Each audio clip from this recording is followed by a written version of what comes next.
Hey, sports fans, welcome to 10 Sports Extra. We got Bobby Lewis here tonight as well with a wild scene at the Rays game. It's actually still being played out. That's coming up in just a minute. It involves David Price. And actually, I think it overshadowed a little bit. Absolutely. Yeah, his first victory today. The victory came in Chicago. The comeback was impressive. The Rays were down 3-1 in the sixth inning. It was looking dark for our home heroes when Matt Joyce came through with a two-run homer that tied it up at 3-all. And the onslaught continued. Yeah, these guys have started to hit. Eighth inning with two on. Ben Zobrist singled up the middle. That gave them the lead run, 4-3. Two more ribs for Zoe. He's got 19 now. Remember, they had 10 runs yesterday. And with the bases loaded, Ryan Roberts, fly ball to right. Alex Rios is going to take care of this one. Oh no, he's not.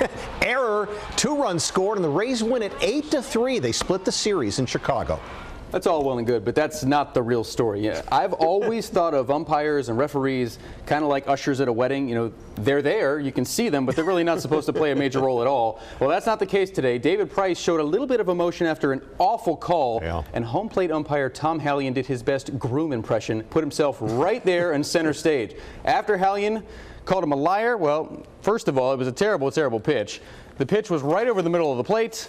Looked like David Price had a beef there, thought it was going to be the right play, but Hallion did not agree. David Price said a little bit on the way back to the mound, and then Hallion eventually had some words back for David Price. Apparently he used the F word according to David, and Hallion ejected Jeremy Hellickson after he stuck up for Price. Yeah, we'll try to get that video to you.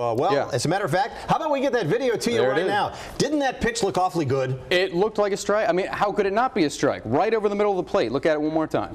Yeah. And obviously it was called a ball. Now, he got out of the inning, but obviously David Price was really steamed about that. He said a few things, and I guess Tom Hallion said a few things, and everybody in the dugout and Price said that Hallion dropped an F-bomb on them.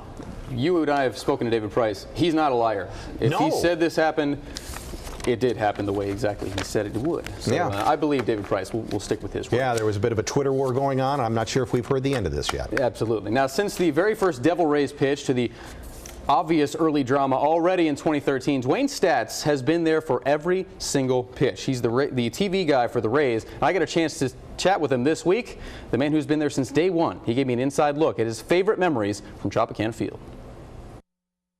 What do you remember about the very first night you called a game in this building? Alvarez made that first pitch to Brian Hunter. It was a transition, I think, from being the destination for the boys of spring to the boys of summer, and that was the beginning of it all. Tell me about this weird-looking yellow chair that's out here in right field. Well, as you know, there are a couple of them out here, and since Wade Boggs was such a home run hitter, they both commemorate home runs off Wade's bat, and this one hit number 3,000, which was pretty special. Here's the count. 3,000 base hits for Wade Boggs. On a personal level, one of my great moments was when they brought Dan Wheeler back here, my son-in-law, and he got to spend about 3.5 years out of the bullpen here. Matt Garza, the first no-hitter in Rays history. I was mentored by a Hall of Fame broadcaster, Gene Elston, who up front said, "We have a no-hitter going here." And I like to play with it a little bit. In 37 years behind a microphone, Staats has seen a lot of baseball, but one Tropicana Field moment tops them all. 2-2 and a line shot down the left field line. That ball, it's gone, and the Rays win it. The ball goes over the wall. Longoria runs over first base with his arms up. Is that the craziest you've ever seen this building? I think it is. I think it is. Hosting the World Series in 2008 was pretty special, but I think the Longoria home run and that comeback, probably the topper. Topper for me, 100% agree with Dwayne there. It's my favorite memory, night 162. Remember the season finale back in 2011.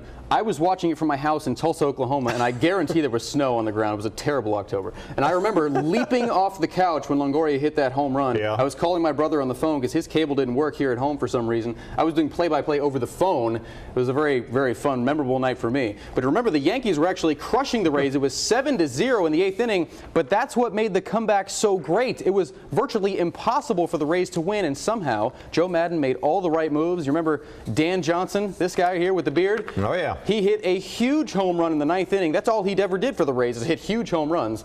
for my money, best night of sports in my life. I tell you, Boston lost, the Rays swept the Yankees, and they made the playoffs in the same night. I watched it from 1,000 miles away. I'm sure it was better in person. You got to see it. I was in the tunnel, watching. It was something. But you can't go wrong with 162, I know. But I think Dwayne mentioned it. He did. It was even louder in Game 7, ALCS 2008, when the Rays eliminated the hated Boston Red Sox. We all hate them. Remember that? A younger David Price on the mound, ground ball to Akinori Iwamura. He stepped on second, and the place just went wild. I was supposed to be broadcasting outside the Trop. I couldn't miss the moment, so I ran inside, and I know the producers and the directors were screaming at me, "Where's Dave? Dave, come back here."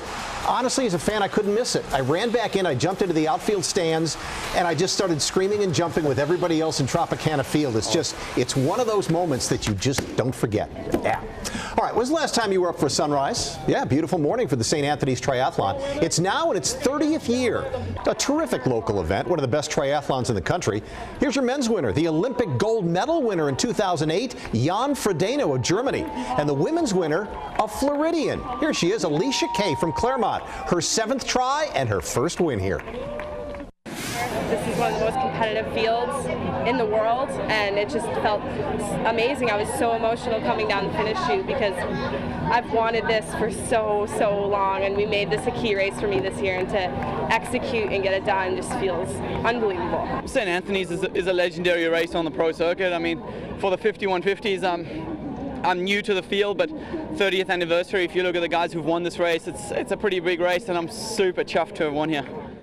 Of course you are, yeah. Final round of the Zurich Open in New Orleans. That guy narrowly escaped the latest episode of Swamp People. Attaboy, yeah.